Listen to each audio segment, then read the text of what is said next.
I pulled my daughter from soccer camp and told her that she can't see her ghetto friends anymore. My daughter Emma is 13 and she's been playing soccer since she was like 6. She's actually really good at it too. Made varsity as an 8th grader, which is pretty rare at her school. So, when this fancy soccer camp opportunity came up over summer break, I was all for it. Cost me like $800, but whatever. If it helps her get a scholarship later, then it's worth it. The camp was at this really nice facility about 45 minutes from our house. Indoor fields, professional coaches, the whole thing. Emma was super excited because she'd be training with girls from all over the state. I figured it would be good for her to meet other serious players and maybe make some connections. First week goes by and Emma comes home talking about these 2 girls she met. Destiny and Kayla. Now, I'm not going to lie. When she mentioned their names, I already had some assumptions, but I kept my mouth shut because I didn't want to be that parent. You know. Emma seemed really happy and was talking about how funny they were and how good they were at soccer. Second week, Emma asks if Destiny and Kayla can come over to our house after camp one day. I said sure. Figured I'd meet them and see what they were about. When they showed up, I'll be honest. They weren't what I expected. Both girls were super polite. Said yes ma'am and no sir. To me and my wife. They were really well behaved and seemed like good kids. Destiny even helped my wife clean up after dinner without being asked. But here's where things got weird. That night, I overheard Emma on FaceTime with them, and the way they were talking was completely different. Lots of cursing, talking about boys in ways that made me uncomfortable, and just generally acting way older than 13. I chalked it up to kids being kids when parents aren't around. Third week, Emma comes home and tells me that Destiny and Kayla invited her to hang out at the mall on Saturday. She says their older sister was going to drive them and pick her up. I asked some questions about this sister and got really vague answers. How old is she? Like 16 or 17. Does she have a license? I think so. What mall? The one by their house. I told Emma I needed to talk to one of their parents first before she could go. That's when things got really fishy. Emma got all defensive and said their mom works a lot and is hard to reach. I said, that's fine. I'll wait. Then she says, well, actually, Destiny's mom doesn't have a phone right now because it got shut off. Red flags are going off in my head at this point. I decided to do some detective work. I looked up both girls on social media and found their accounts. The stuff I saw made my stomach drop. Pictures of them at parties with clearly older kids, some with alcohol visible in the background. Posts about skipping school and talking about things no 13-year-old should be talking about. One of Destiny's recent posts was her complaining about having to go to court with her mom for something. That weekend, Emma kept pushing about going to the mall. When I said no without apparent contact, she had a complete meltdown. Started screaming about how I was embarrassing her and how I didn't trust her. She said I was being racist because Destiny and Kayla were black and from the other side of town. That hurt because it wasn't about race at all, but I could see how it might look that way. The final straw came during the 4th week. Emma's coach pulled me aside after practice and said she'd noticed Emma's attitude had changed a lot. She was being disrespectful during drills, talking back, and using language that wasn't appropriate. The coach said she'd never had problems with Emma before and wondered if something was going on at home. That night, I sat Emma down and tried to have a real conversation. I explained my concerns about her new friends and how her behavior was changing. She got defensive again and said I didn't understand, because I grew up privileged and didn't know what it was like for kids from tough backgrounds. She said Destiny and Kayla had taught her about real life. I asked her what she meant by that, and she told me about some of the stuff they'd shared. Destiny's dad was in prison. Kayla's mom had 3 jobs and was never home. They both had to take care of younger siblings all the time. They told Emma about kids at their school who carried knives and about fights that happened in the hallways. Story 2. I paid for my wife's entire law degree, then caught her cheating with her divorce professor. She smirked and said, "You can't afford to leave me now." So I quietly did something she never saw coming. Now she's the one begging for mercy. Chapter 1. The girl with fire in her eyes.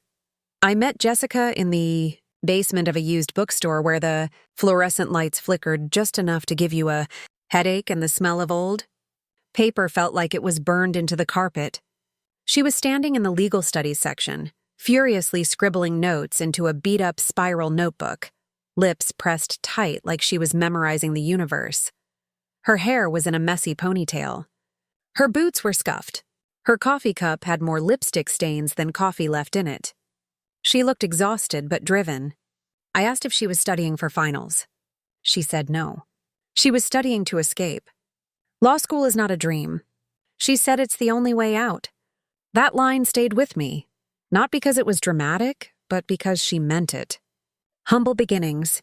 She was working 2 jobs. One as a receptionist at a dental clinic, the other delivering groceries at night. She barely made rent.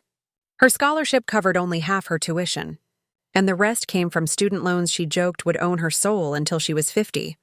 But even then, she never complained. She was always studying, always reading, always pushing. I'd never met someone so intentional. We started dating after a month, and within 6 I'd moved into her cramped studio apartment. We had 1 pillow, 2 mugs, and a heater that groaned like it hated both of us. But somehow it felt like home. Sacrifices in the name of love. When she got accepted into a top-tier law school across the state, she cried in my arms. Not tears of joy, tears of fear. I can't afford this, she whispered. Not even with another loan. That night, I made a decision I never told anyone. I sold my motorcycle, the one thing I had bought with my own money, my own name on the title. I'd been saving for a down payment on a small place. Nothing fancy, just somewhere we could call ours. Instead, I used every last dollar of that savings to pay her first semester's tuition up front. She tried to argue. I didn't let her. This isn't charity, I told her. This is investment in us. And I meant it. The glow before the burn. For a while, it felt like we were building something real. She studied late. I worked double shifts at the warehouse. I made frozen dinners while she buried herself in tort law. We dreamed aloud of the day she'd pass the bar, when she'd become a public defender, when we'd finally take a vacation, when the sacrifices would all be worth it. She'd look at me sometimes, half asleep, and say, "You're the only thing keeping me going." I believed her because when you love someone with nothing and give them everything, you assume they'll carry that gift like a sacred promise. You don't expect they'll ever weaponize it. You don't expect they'll ever say, "You can't afford to leave me." But that was still years away. For now, she was just a girl with fire in her eyes, and I was the man who fed the flame. Chapter 2, the receipt she didn't hide. By the time Jessica was in her 2nd year of law school, our lives had changed. Or rather, her life had. I was still working long hours at the warehouse, pulling weekend shifts and overtime whenever I could. She had a new rhythm now, polished, confident, distant. She'd come home late, smelling faintly of expensive perfume that didn't exist in our apartment. Her voice had picked up a new cadence, sharper, deliberate. Every sentence sounded like she was rehearsing it for someone important. At first, I was proud. Then I was curious. Then quietly, I started to worry. The clue in plain sight. It happened on a Thursday. She'd left in a rush that morning, papers spilling out of her bag, her laptop still on the counter. When I came home after a 14-hour day, I saw it. A small folded piece of paper peeking out of her purse. It wasn't hidden, just there, almost like a test. I pulled it out. It was a receipt from a high-end restaurant, one I knew well because I used to deliver food from there to office executives. 2 entree, 2 glasses of Pinot Noir, dinner for 2, $168, time-stamped Wednesday night, her study group session. But what stopped me wasn't the amount. It was the signature at the bottom. In sleek cursive, it read J. Delgado. The professor. That name rang a bell. I remembered hearing it once before in passing. Professor Julian Delgado, her favorite lecturer, charismatic, mid-40s, the kind of man who quoted Latin in casual conversation and made law sound romantic. Jessica once said he was brilliant, said he believed in her, and now he was apparently buying her dinner. The late return. She came home past midnight, humming softly. She didn't notice the receipt on the counter. Not at first. "Hey, you're still up?" she said lightly, dropping her keys. "Yeah," I said. "Long day." "Same," she sighed, hanging her coat. "I'm dead," She went to the fridge. I waited. When she finally turned, her eyes flicked to the receipt. Just a flicker, but enough. She froze for half a second, then forced a laugh. Oh my God, you went through my purse. You left it open, so what? Now you don't trust me. I kept my voice even. You said you were studying. I was. We grabbed food after. Why are you being weird? I didn't say anything. She folded her arms, the classic defensive posture of someone caught off guard. Judge, you're so insecure, she said finally, rolling her eyes. I can have guy friends. The shift that line shouldn't have stung as much as it did. But it wasn't what she said. It was how she said it. Cold, detached, like she was explaining something obvious to a slow student. The woman who once whispered gratitude into my ear now spoke to me like I was an inconvenience. I nodded slowly. Absolutely you can. She frowned. Don't do that sarcastic thing. No sarcasm, I said softly. You can have guy friends. I smiled faintly. But in that moment, I wasn't agreeing with her. I was making a promise to myself because deep down something inside me had shifted. Something irreversible. The lesson. She thought I was quiet because I was weak. She thought I would stew in silence, cry, forgive, repeat. But what she didn't understand, what most manipulators never do, is that quiet doesn't mean broken. Sometimes it means recording, learning, waiting, and when the time comes, the silence they ignored becomes the voice they can't escape. Chapter 3. The Paper Trail.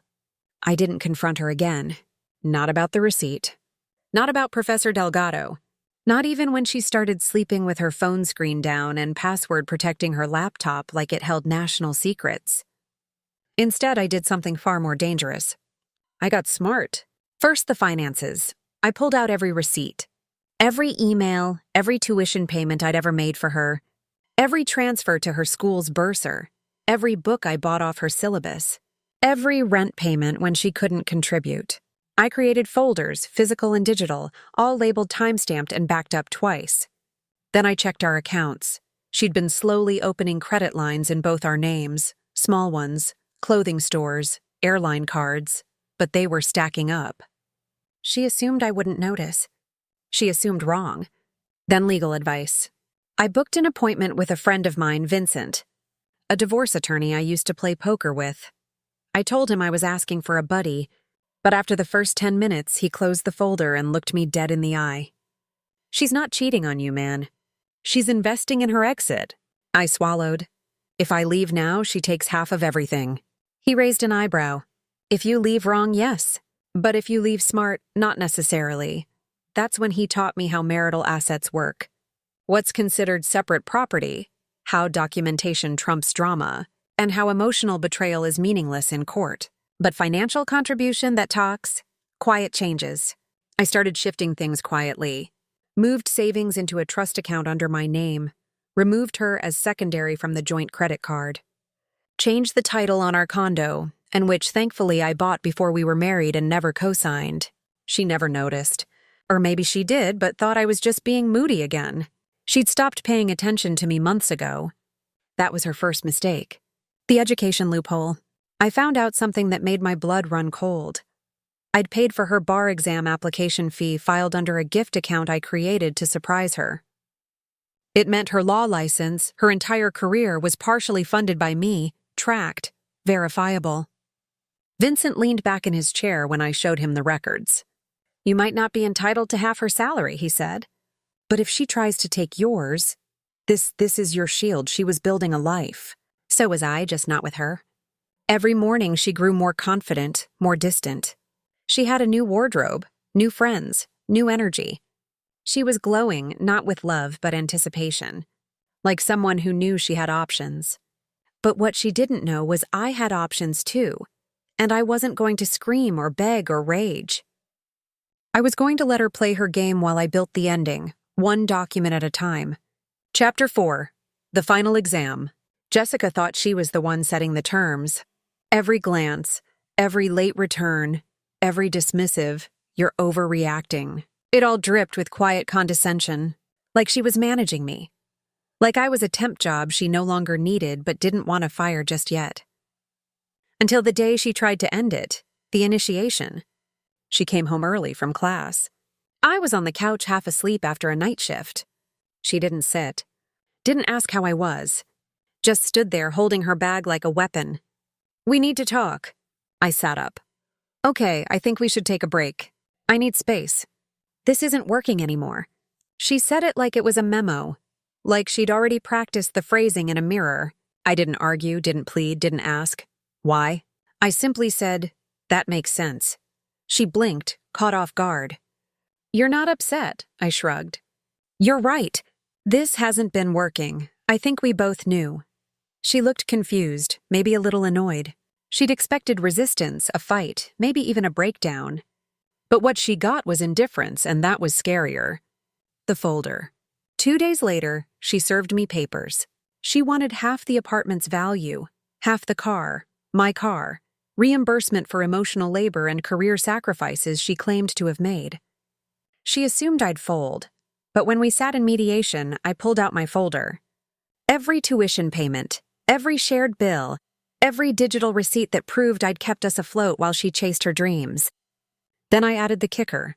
"This," I said, sliding forward the bar exam receipt, "was filed under my legal account. I paid for her credentials." Her attorney paused, raised an eyebrow. "Is this substantiated?" Stamped and notarized. Jessica's lips parted, not in protest, but in realization. This wasn't a breakup. This was an audit. Reality bites. She backed off her demands within a week. Her lawyer likely told her what mine had made clear. She was never going to win. Not in court, not in the public eye, not even in silence. She left the apartment quietly, one suitcase at a time. No final speech, no closure, just a note left on the kitchen table. "I guess I underestimated you." I didn't reply because she was right. The true exam Jessica passed every academic exam law school threw at her. But the one she failed was the one that mattered. Integrity, trust, human decency. She built her entire identity on being sharp, driven, untouchable. But in the end, her undoing wasn't sabotage or cruelty. It was her own arrogance. Final chapter 5, the legacy she can't erase. 6 months passed. The apartment was quieter, cleaner, lighter. No more passive-aggressive post-its on the fridge, no more cold shoulders over microwave dinners. No more pretending, just me and a piece I didn't know I'd been missing. Healing comes softly. I picked up photography again. Started a side business doing portraits and weddings. Clients came. Word spread. It wasn't law school money, but it was mine. And with every shutter click, I found pieces of myself I'd lost trying to prove I was enough for someone who never saw me clearly. I didn't stalk her social media. Didn't ask mutual friends. Didn't care where she landed until she walked into my studio as a client. The face behind the smile. She was engaged, not to Delgado, but someone else, a tech consultant. She didn't recognize my studio name until she stepped in. And when she did, her jaw tightened. "You're running this place?" "Yeah," I said calmly. "Built it from scratch." She looked around at the photo canvases, the calming colors, the framed local business of the month plaque, and I watched her pride deflate one quiet second at a time. Her request, "It's just a small shoot," she mumbled. "Engagement photos." I told him I knew a guy. "I didn't realize." She trailed off, waiting for me to say I couldn't do it, waiting for me to give her a reason to feel rejected. But I didn't. "I'm booked solid," I said gently. "But I'll refer you to someone good." I handed her a card. "A friend's studio across town?" She took it, and then she did something I never expected. She looked down and whispered, "You were always the better person." Consequence without cruelty. I didn't smile. Didn't say I know. Didn't say you don't deserve him or he'll find out eventually. I just nodded and walked her out because this wasn't about revenge anymore.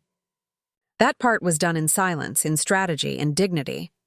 This was about freedom, the full circle. Later that week, I posted a photo on Instagram, a candid of a bride laughing with her dad snapped just before she walked down the aisle. The caption said, "Some people spend years trying to rewrite their legacy. Others just choose to live better ones. Know the difference." She liked the post, didn't comment, didn't message, but I know she understood it because no matter what new life she paints for herself, she'll always know the truth of what she lost. And that's the legacy she can't erase. Was this justice delivered?